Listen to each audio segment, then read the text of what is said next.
Hey everybody, welcome to another episode of Friends Talking Nerdy. This is Tim Jousma, and with me I have one of the greatest legal minds of the Pacific Northwest, the beautiful, the vivacious, the effervescent Professor Aubrey. Howdy, folks. All right, we are here today to witness a public humiliation. The public humiliation of the professor as I beat her in Scrabble. I don't think so, Tim. I really don't think so.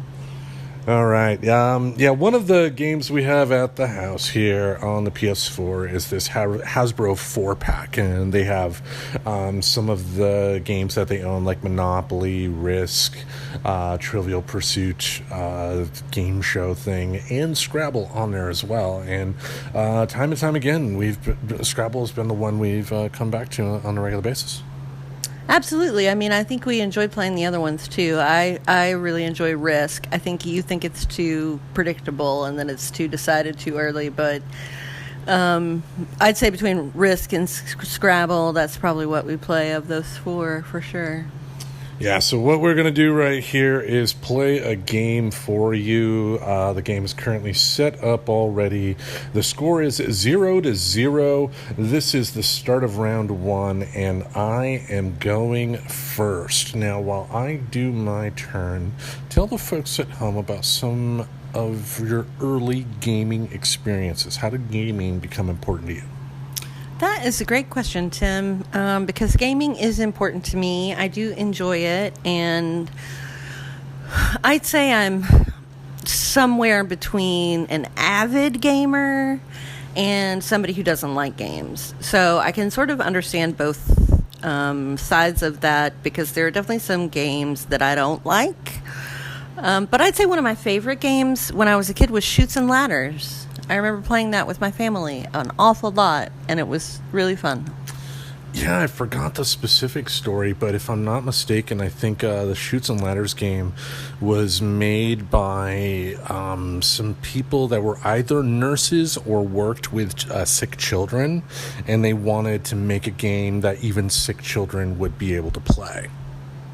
Oh, wow. So that being my favorite game... They built it so that basically any kid, whether whether it's a sick kid or whatnot, would be able to enjoy it. So, in terms of being able to function around, I mean, if you enjoyed it, they did their job. Yeah, totally. I did enjoy it. It was a really great game. Yeah, for us growing up, we certainly didn't have video games. Video games didn't become any sort of a big deal, regular sort of a deal in my life until my 20s when I could own my first PlayStation. But on occasion, we would have, cards around. My mother taught us how to play solitaire and whatnot. So there was that, Yeah, we what we did not do is play many board games. I think with our temperament, it would not have gone well. Well, when I was a kid, I remember a time when we gamed often, and this will be a funny story for you, but for you, Tim, because you grew up in Michigan, I grew up in Tennessee. And so in Tennessee, when it snows, everything stops and everybody stays home. So I just remember always playing cards with my family, and there were four of us, me and my mom and dad and sister. And so we got to play all those really cool card games that require four players, like Rook and Hearts and Spades. And so I just remember every time it would snow, just playing cards for hours. And it was the only day of the year. Like, we didn't regularly play cards, but we always played cards when it snowed. And so those two things will always be associated with each other for me in, like, a really nostalgic, happy way. And for me, again, it was just mostly television, Having said that, growing up, as far as television goes, game shows were a big part of growing up, because I remember the times when I could, convince my mother I was sick and got to stay home from school, or if it was the summer during the day, watching shows like The Price is Right was always fun. Oh, yeah. My favorite to watch in the afternoon was Let's Make a Deal. The old 70s one. With Monty Hall. With Monty Hall. It was amazing. I loved the costumes. And I loved how he was so, like, inappropriate for the times, because this would have been the 80s when I was watching it. And it seemed very anachronistic, at least. Yeah, it's like the Buzzard channel, which is a channel on Pluto TV, and they also have a separate channel on Amazon to where you can watch the game shows with your Amazon Prime account. If you ever want to be creeped out, go back and watch some of the old Richard Dawson Family Feud episodes from the 70s. I mean, he's practically molesting the women on stage, and he was considered, a cute old man at the time. A cute old man, yeah. Isn't that just disgusting? Yeah, all right. We are in round 2. I don't want to toot my own horn, but toot. We have a score of 33-23 so far. Are you going to announce that for every round or just the rounds that you're winning? Yes. I resemble that comment. Yeah. Yeah, so games. Games are awesome. And so other games I played as a kid, a lot of games that my sister and I made up together. So we had Rock School. I think I told you about Rock School. This is basically hide a rock in your hand, and the other kid has to choose which hand the rock is in. But we did it in the format of school. So you'd work your way down the front porch steps, and once you reach the road, you graduated. Which, now that I say it, sounds really, really dangerous. So kids, don't do that. Yeah. Okay, you just put the word tune up, but you had a chance to pop in a W there. That would have given you more. It's hard to be on the podcast and play this game at the same time. Yes. Oh, we got a visitor here. And now there's Sherman on the couch. Okay, here we go with my word of end. Nice word. Yes, but, yeah, so, also, how could I forget this as a kid? And it kind of ties in with the topic I discussed on one of our recent episodes, Double Dare. The show Double Dare? Oh my God, I haven't thought about that show in so long. I loved that show. Yes, that was Nickelodeon's first real big monster hit. You Can't Do That on Television was a hit for them, and it definitely set the tone for what the station ultimately became. But, You Can't Do That on Television didn't get a syndicated show that was on Fox during the day either. Right. Obviously, you couldn't. Yeah. So TV shows that were games. Do you remember participatory TV shows like Picture Pages and like TV shows that invited you to be part of the show by like writing in? Nothing like that, but I do remember a show called Win, Lose, or Draw. Oh, yeah. Hosted by Bert Convey. Yeah, and it was just, the person... Pictionary. Pictionary, essentially.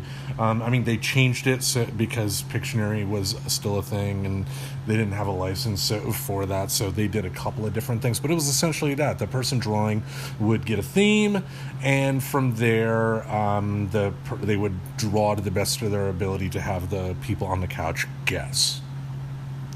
Right, and I remember the people on the couch, or, the people on the show were always, like, hip, today's, like, it was a popular enough show that they could get, like, real celebrities on it.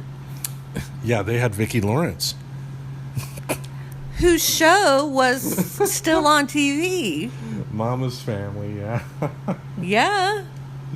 That was a very popular TV show and went on forever. Yes, and did you know that was a spin-off? Yeah, from the Carol Burnett Show. Ding, ding, ding, you got it. I love the Carol Burnett Show. So, yeah, Yeah, so yeah, like I said, as far as games, I did on occasion make up a couple of games. Like I think I told you about this, but do you know the game, card game War?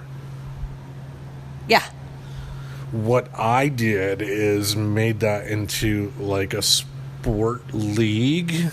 You know, did it to where there were like 4 quarters, like an NBA game, and then I played the game War for 3 minutes, and then counted up both sides of the cards, and and then at the end of 4 quarters, the person with the highest score would end up winning, and then made that into like a league. Who was in the league though? Like teams from around the world. That you made up. It was called the World War League.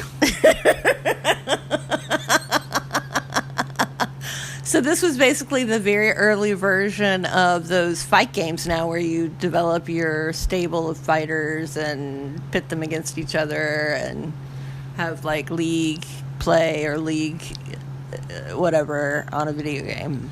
Yeah, like, I mean, that's why I love some of the wrestling video games, for instance. Also, Grand Theft Auto, is that you do have the ability to take this game that was meant for purpose A and kind of repurpose it for your own creative measures to create something new. Like on Twitch, for instance, there are channels that are people that create their own characters on the PC version of Grand Theft Auto 5 and then create entire stories for those characters. Yeah. So it's like its own fandom when you think of fandom as being, writing stories about characters that you love from other creators. Excuse me. It's kind of the same thing, right?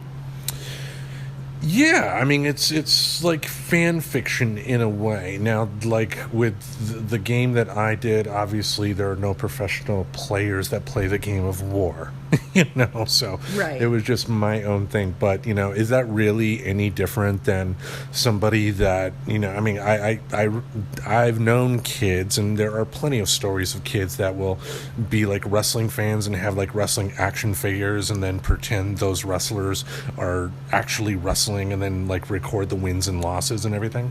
Oh, really? Yeah. That's cool. Mm-hmm. When I was a kid, my sister and I used to play with Barbies all the time.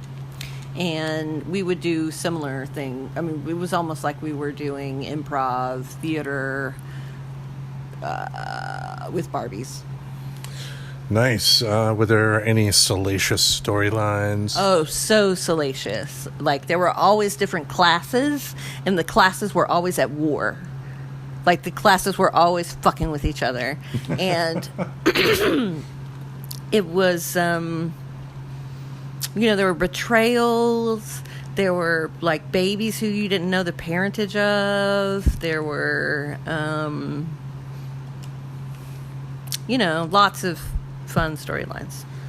Okay, then, yeah. I mean, you'd have to ask my sister. I don't know if she did anything like that for all of the dolls that... how the fuck is gripey a word? What? Oh. Stop being so gripey about the word gripey. This is why I don't like this game. Oh my god, it's gripey. How is it gripey? How gripey you? Anyway, so that put the professor in the lead momentarily. Only momentarily. Fap is to a word. Fap is not a word. Perhaps you were thinking of fallopian tube. Fallopian, yes. How about yap? Yay, yap. Yeah. All right, slightly. The professor has a slight lead going into the end of round 6 here. Thanks to Grippy. Grippy. Gripey. Gripy. How is that a real word? I don't know, but it is. Anyway, yeah, so like... Play by the computer rules. I don't know what to tell you. Now, speaking of computers, what is the first computer game you remember playing? That would have to be the version of Pong that came with the Atari that my father purchased when I was probably 9 or 10. Nice. And as a young girl, you see the video game for the first time. It's a new thing. What's happening through your head? Is this the most amazing machine in the world? I did enjoy playing it, for sure. We all had a really good time playing it. My dad, he had a weekend off or something, which was really rare. And instead of like doing something useful with it or something, I don't remember the exact details of this story. All I remember is that he played Pac-Man on the Atari so much that he hurt his elbow. And so he had Pac-Man elbow and he stopped playing. Which they ended up renaming Nintendo-itis. Is that a real diagnosis? Yes, that's actually more with the hands, not necessarily like the elbow or anything like that. But yeah, if kids that play on controllers like this for as long as they do can get hand issues. Now, having said that, obviously with controllers the way they're built today, they are built more ergonomically. So like these controllers, compared to the joystick of the Atari, and you hold on to a box and then you would torque that thing like crazy trying to get it to go faster. Or what about the Nintendo, that rectangular controller there? Yeah, I mean, I could see how that controller would be terrible. Now, I never played with the Nintendo, so we had the Atari, and then we never got another gaming system, like, ever. Like, we got a typewriter, like an automatic typewriter we got, and then which was like a typewriter with memory that you could put in like 50 lines of text, and then it would print it all out, so you'd have the chance to go back and fix stuff for while you were doing it. It was a very early word processor. Mm-hmm. And then we got our first computer, and so we just never got into computer games. I remember playing some computer games on the very early computer we had that were fun. Mostly like trivia games or like Oregon Trail kind of stuff. Yeah, as far as computer games, yeah, I mean, the Oregon Trail would probably be one of the first ones. For video games, like I mentioned, we didn't have a video game system in our house growing up. However, they did make like these knockoff handheld video games that you could buy for like $20 at Toys R Us. That my mother ended up buying a few of those for us, which, when that's the only bit of electronic entertainment you have as a kid, that's going to be the most entertaining thing in the world. But it's like basically the screen is like the screen you would get on like a 80s digital watch, but they figured out a way to like you can play like a game like basketball, or like you're flying a ship in space and shooting asteroids or something like that. Yeah, I remember those. Yeah, so that is really the extent of the games, and of course the arcade. Of course, the arcade. I remember when I could go spend hours in an arcade. Yes, we did have one arcade that was by that we went to, that was by Woodland Mall. Didn't get a chance to go there much, but that was fun. But normally, like any other kid, you know, like Chuck E. Cheese, or when it was called Showbiz Pizza in Michigan, that's when we would play video games too. It was called Showbiz Pizza in Tennessee, and it was a million times better when it was Showbiz Pizza than when it was Chuck E. Cheese. Yeah, I actually saw a video on that. I guess Chuck E. Cheese and Showbiz Pizza were two companies at one point, and then of course a buyout, and you know, all of that. But and then there was no competition in the child's birthday party pizza place market. Because who needs competition? That's the American way, right?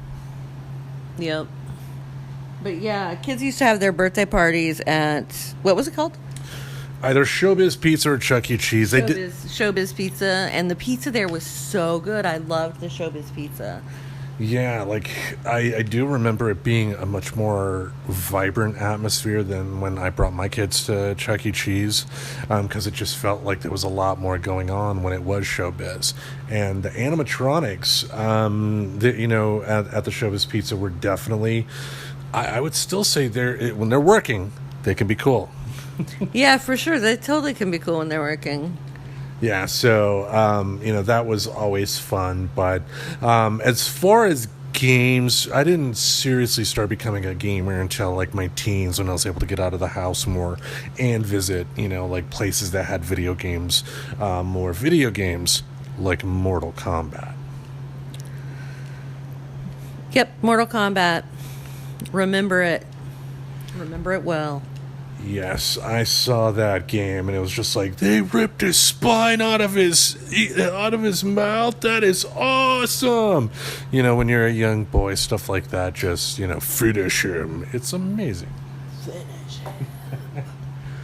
I remember, so I was in college. I had a boyfriend who I spent too much time with, and basically hung out with him and his buddies playing, and they played video games all the time. And so they had Super Nintendo, maybe. Well, that was the time. Was that a thing, Super Nintendo? In the late 90s? Late 90s, that may have been like a Nintendo GameCube or a Nintendo 64. No, so it would have been the... Unless they were poor, then it probably may have been like a Super Nintendo or something like that. Oh, we were definitely... Everybody was poor back then. In that way that you're poor in college. But... So, they used to play Mortal Kombat all the time. So, I've seen so much Mortal Kombat. So much. And I'm actually really good at it, as you can attest to.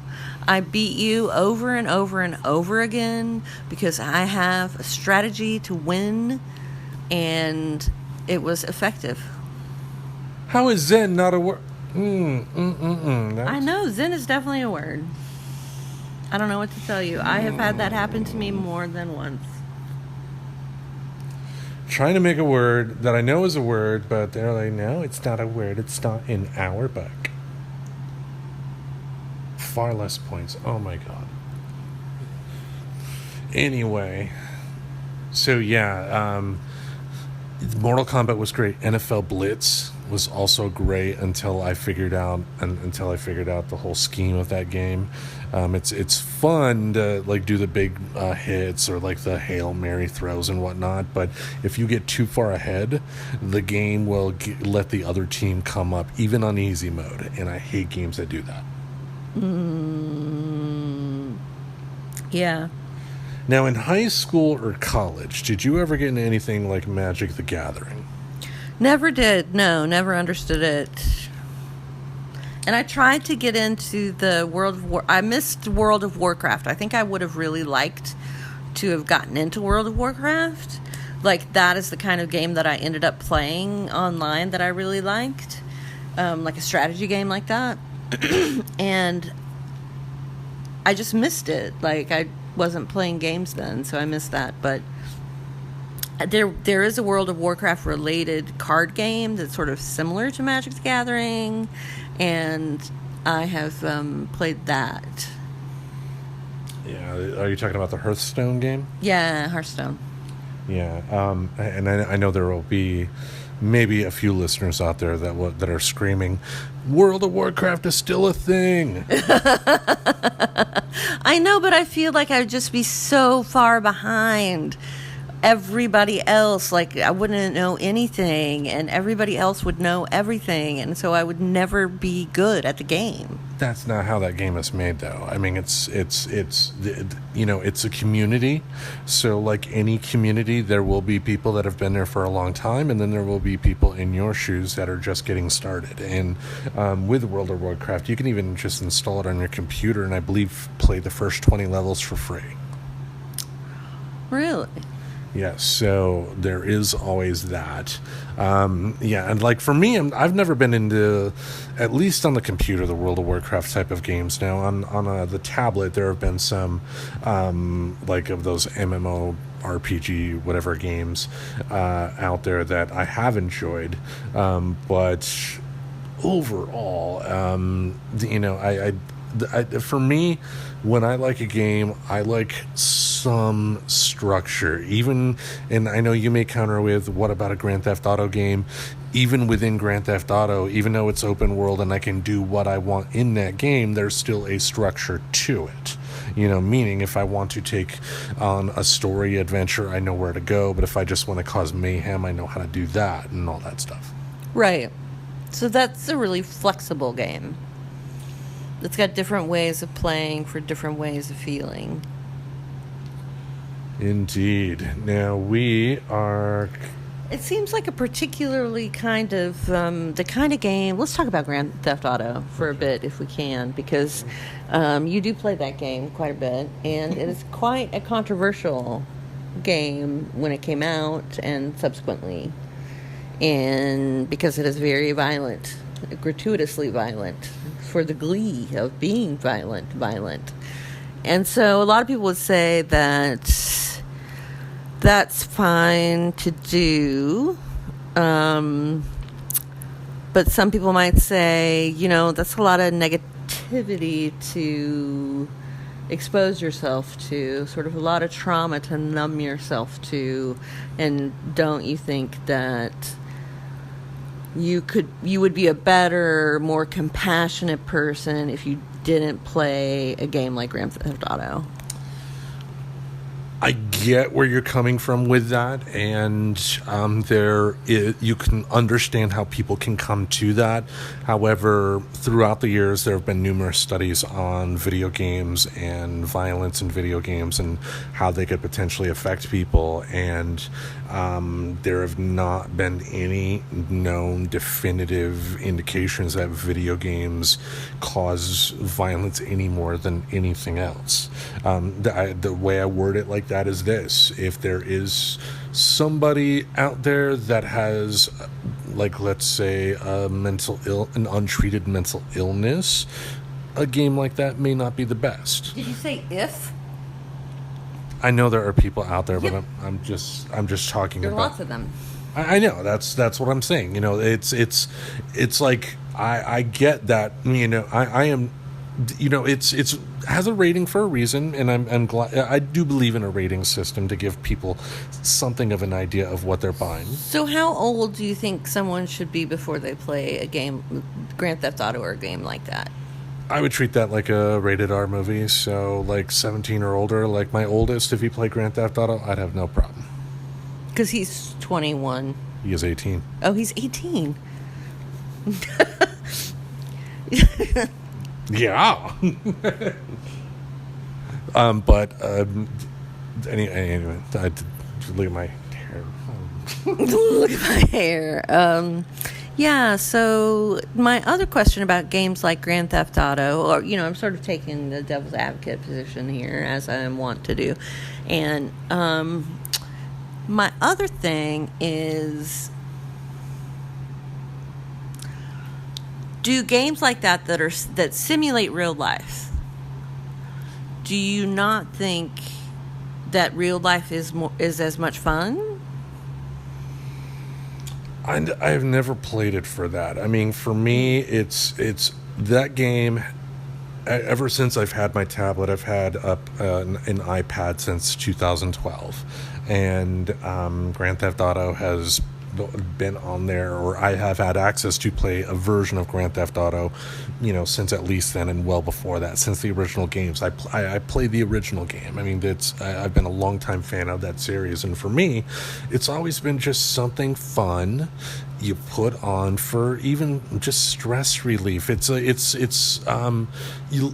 Maybe it is in some way a way to live vicariously through somebody, kind of like how in the 90s, like in wrestling, Stone Cold Steve Austin, for instance, his actions on paper, if you described what he did, you would describe him as a villain. Because he's doing villain actions, but because he's a worker going against the boss, beating up the boss, people went along with it. Okay. Yeah. So so I'm...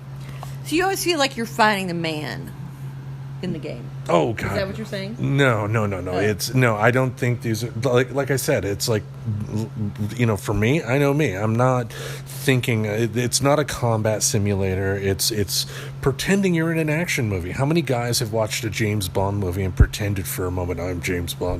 Shaken not stirred, baby. Let's go to the bedroom. Ha ha. I don't know. I'm not a guy, so you tell me. It happens. It's just something I know I've always done. Just it's like you want to live vicariously through somebody, and it's something that you wouldn't do yourself. Like I'm not going to go outside and like stop a car and then like hit the person's head on the steering wheel, throw them out, and drive away to try to get 4 stars in order to hide or to get home to sleep so the cops can go away. Right. So it's like an adult beverage. I think it is wise to make sure not everybody has access to it, but like an adult beverage in the proper, responsible hands, I think there is nothing wrong with that type of entertainment. Okay. I like it. I like a world free of censorship, really. I mean, I do think there should be age appropriateness, and I don't think that things should be forced down people's throats. So I do think like broadcast should be more protected than, say, something you have to subscribe to. Like reasonable restrictions, very minor restrictions I'm okay with to protect children from material they shouldn't see at their young ages, and to protect people from being just aggressively bombarded by advertising. Yeah, and I mean, I think there is there is a valid argument that some parents make about the type of entertainment on TV. So yes, having the over-the-air free stuff be kind of a tamer type of entertainment, I've got no problem with that, because to your point, if you want to watch the other stuff, you can subscribe to cable, you can subscribe to a streaming service. It's at your fingertips. So the old arguments are not there because people have a lot more ability to control the type of entertainment that comes into their house. Yeah. And that is a good thing in some ways. The bad thing is that on stuff like television, you're not going to have a thing like MASH to where half, more than a third of the country or more is watching something like that. I mean, you may get it for a sporting event, but like if a sitcom goes off the air, you're going to get decent people watching, but you're not going to get like a quarter of the population watching. Right, you're absolutely right. Yes, but it is your turn. We are at the end of round 13 right here. If you are interested in the score, we are looking at a score of 154 for moi and 170 for the professor. Any comments on your momentary lead? I'm trying to concentrate on the game at the moment. Okay, by creating new words. But you're like, that's how I win. I just throw everything at the table, and when it sticks, I win big. Right. But what's the time limit? Did you not set the 2-minute time limit? No. Oh, I could totally be more relaxed about this then. Yeah. I thought there was a 2-minute time limit on each turn. I still want to keep it within the hour because of the Anchor thing. But even then, with Anchor, we just put a musical interlude up and then we just start recording again, Yeah. Like they're going to know what we do at home. I'm off to the loo. Oh, did I startle you, Sherman? I'm sorry. All right, my turn. Round 14 right now. But, yeah, so video games. Now you, unlike me, who was playing a lot of video games, went to college. Yep. What was your experience with video games? In college? Well, like that age or a little bit older. I mean, I said, I had a boyfriend who was very into Super Nintendo, Mortal Kombat, and Madden. Mm-hmm. And basically every Friday, Saturday night, I spent watching the boys play video games and drink beer. So that was my experience of video games, and so I eschewed them and did not have any interest in them at all until I think my mom got my sister and I Wii's whenever the Wii came out.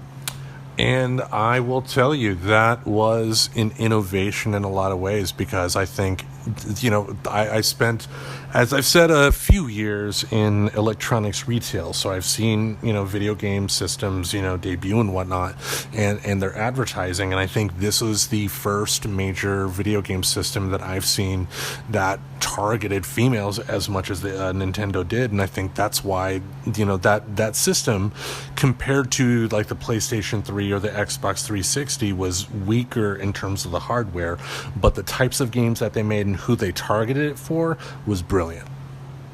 Yeah. Yep. So it was, and I think that, in a lot of ways. And my mother bought one for me and my sister who were 30-something.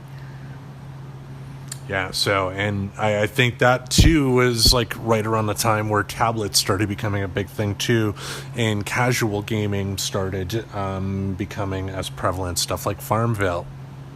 Yes, stuff like Farmville. Yes, I had a farm momentarily. I don't know what happened to that company. I think there was, like, another version of Farmville out there that's not as good, I guess. Not that the original game was any good, really, but casual games like that have a way of just like latching onto your brain, and before you know it, you're addicted. Yeah. Insightful. That was very insightful of you, Tim. So, casual games, let's talk about that. So, what exactly are casual games? Something like an Angry Birds, something like Flappy Birds, just, something that you play for like maybe 5 minutes at a clip, if that. It's not a game like this that you're going to dedicate a couple of hours to. I got you. So you just mean it's a game that can be played in little chunks. Yes. And Farmville had was sort of one of the first freemium games too, wasn't it? In that you could work for your farm stuff, but you could also buy farm stuff. I don't remember. Instinct is telling me that maybe, but I know that at the time it was a Facebook game. So right, it was a Facebook game. Yeah, so I think it may have been.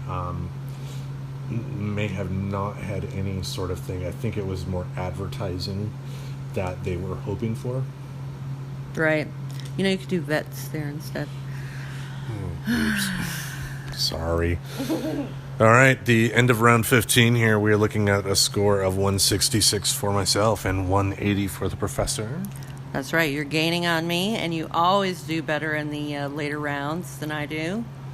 Yes, unless you start creating new words that the game suddenly decides is an actual word. Like jot and next. Grippy. It's gripey. Or Uji. That's a classic. Uji is a classic. Yeah. Uji and Jano. Jano. But those were not accepted as real words. Imagine that. Well, you're complaining about it like I only win because I use made up words, which is not true. You know me, and I've said it on the show before, so it's no secret. I don't like losing. No, you sure don't. Yeah, I mean, I seriously, on Madden, we have Madden 17 here, and I have it set up to where the settings are at the rookie mode, and all of the AI settings for the human are set to max, and the computer set to the minimum. Yeah. Yeah, so I'm sitting here having fun, having a football game that's like 180-3, and Aubrey's looking at me like, what the fuck are you doing? Yeah, it's kind of pathetic, really. Pathetic? How is it pathetic? That you can't enjoy competition, that you don't enjoy competition. I like it in some ways. I think it can cause problems sometimes, which I'm not comfortable with, in terms of people gloating and whatnot. Not saying you do, but, Oh, I gloat. So do you, though. In a nice, respectful way. Yeah, no. So you don't like what you see in others that looks like you. Pretty much. Thank you, therapy.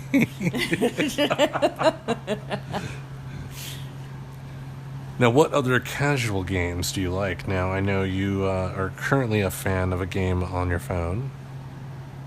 Well, not really. I have kind of given up phone games.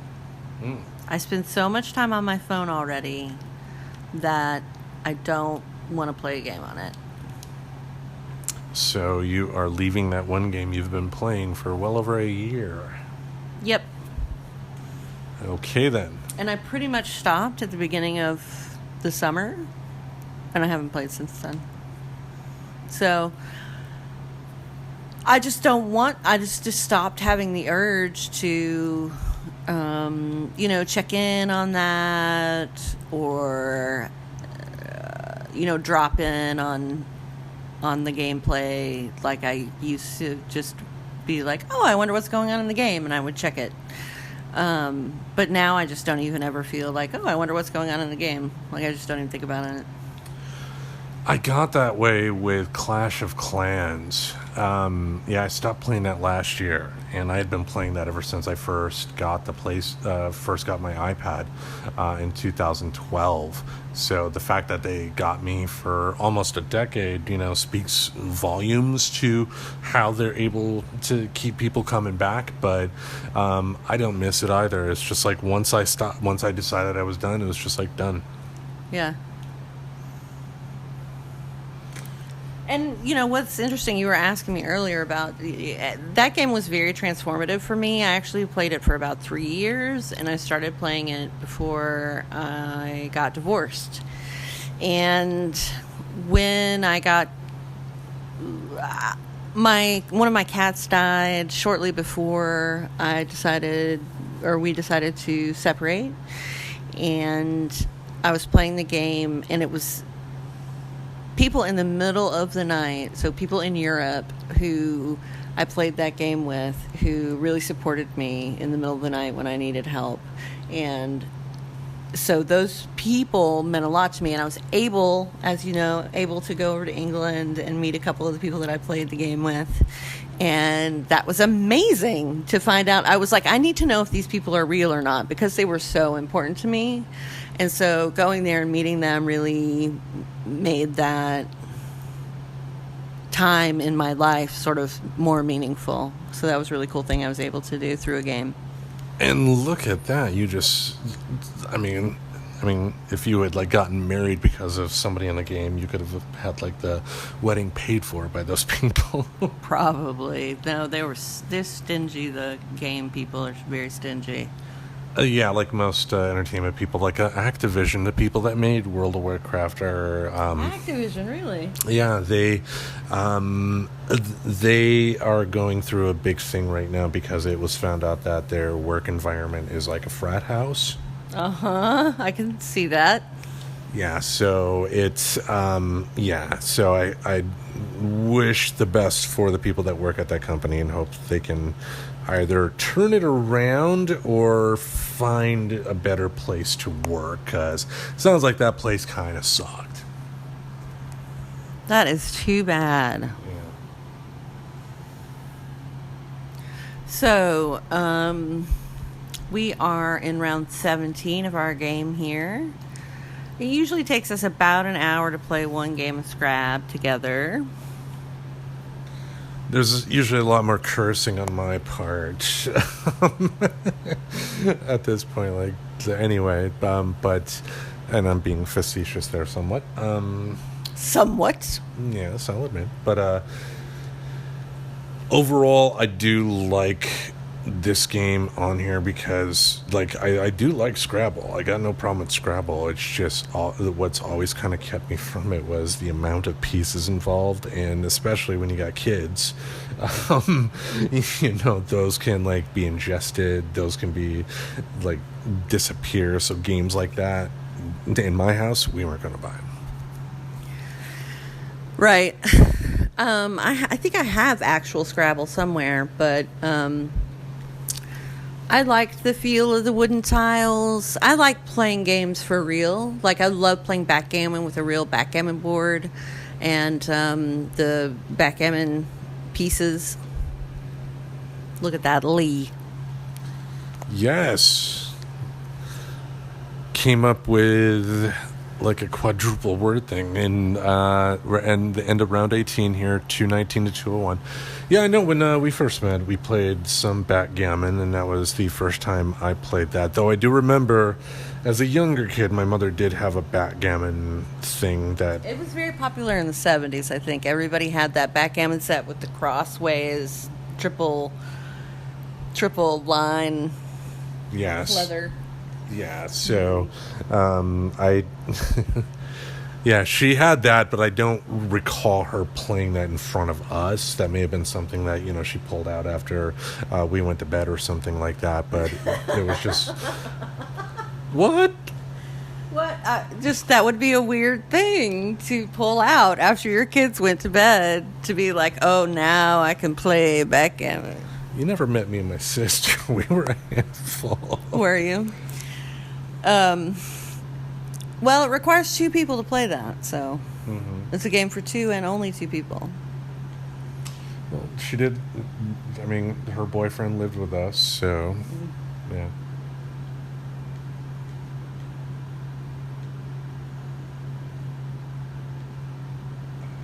Raven Hog. Yeah. I love it. Raven Hug. Raven Hog. It's like Man Bear Pig. Or Space Mountain. Or Space Mountain. Anyway, so we are nearing the end of the game. I have 6 tiles left. The professor has 7. We have a score of 225 to 212. The professor in the lead. Are you nervous? Yes. You think you may not come out ahead? I'd be scared of that Q on the board. I'm scared of the Q on the board. I'm going to find every I can.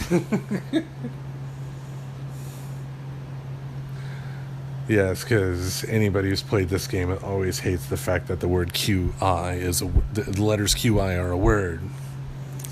I know, but there's no good I. Darn. So right now, like, ideally, like, everybody loves to play a game of some sort, even if it's for only a couple of minutes a day. What do you see your gaming future looking like today? How do you foresee it now? And it can always change, nothing's set in stone, but what types of games do you want to be playing going forward? Yeah, I'm glad you asked me that. I would really like to get into tabletop games, but I don't have the space or, to have a game set up like that. And so I don't want to get into that hobby because I don't like hobbies that just create more stuff for me to figure out where to put. So I like the idea of that. So we got this really fancy card game that we've played once that I really like because it's beautiful. I just want things to be beautiful. I'm into, maybe games that incorporate sensory experiences. Twister?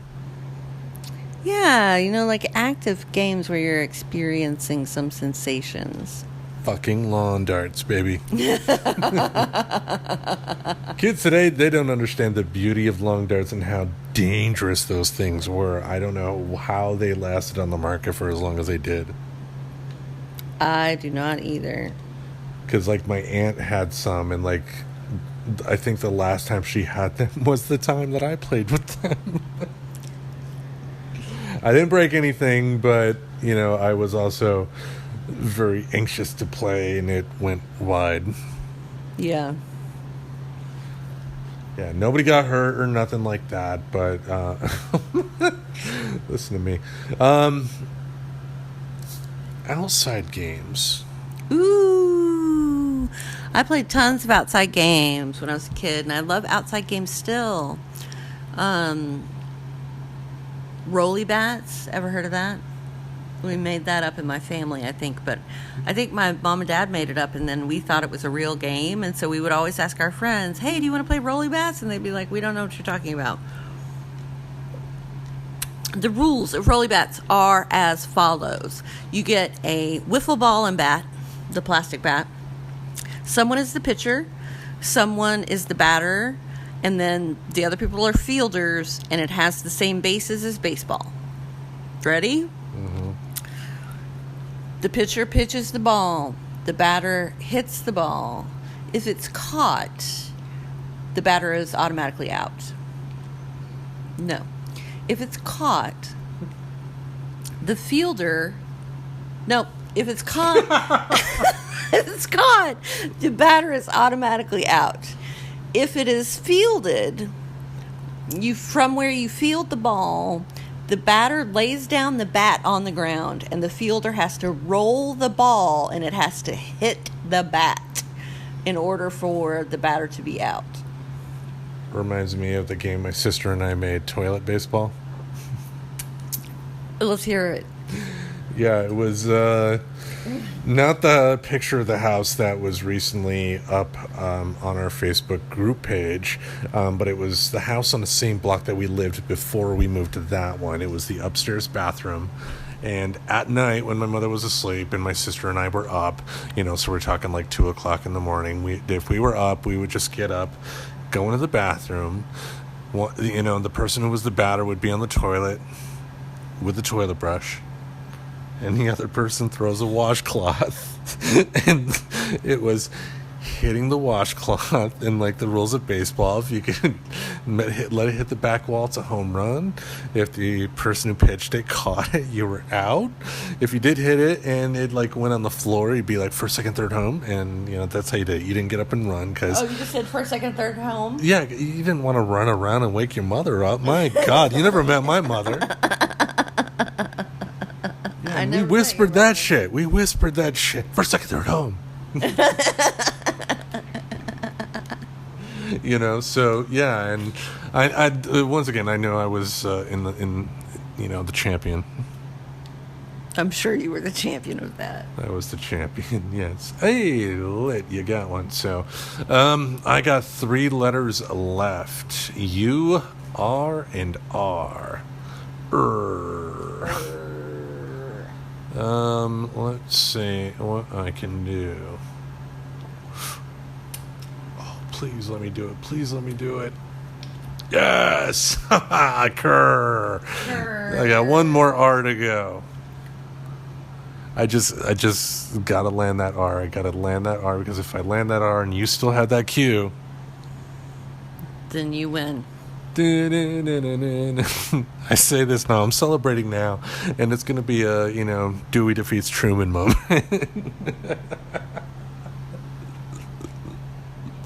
So don't start celebrating just yet. But me, future of gaming, like,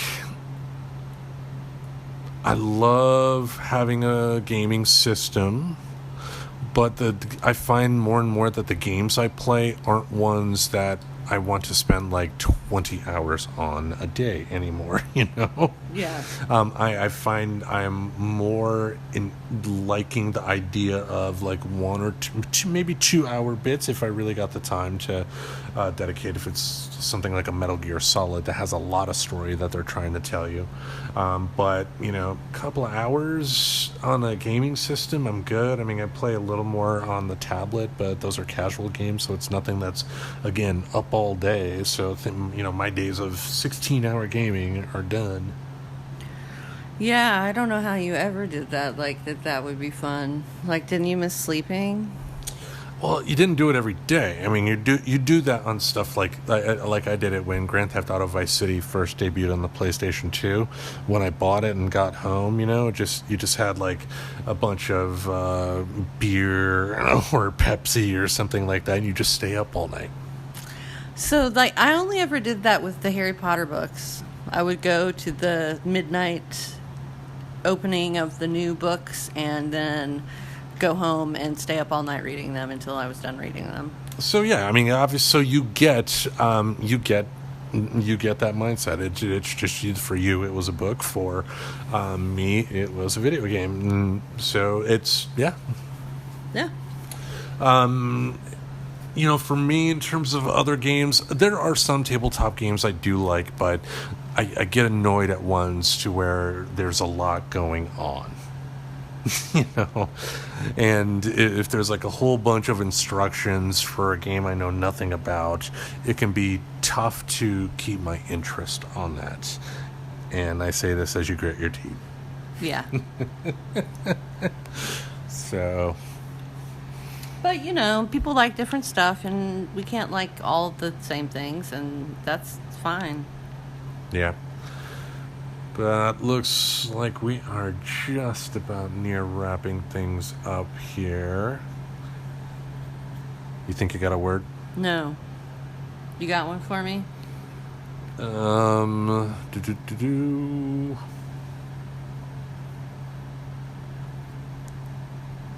I do not see a word on the screen right now, unless you can... Okay. Now I got one letter left here. The score is 240 for the professor, 229 for me. I need to just get one letter on the board. Fuck, not that. Where am I going to... Oh, no. Oh, mercy. He can't find any place to put his R. Hey, right. Or. You didn't even try it. You gotta try everything.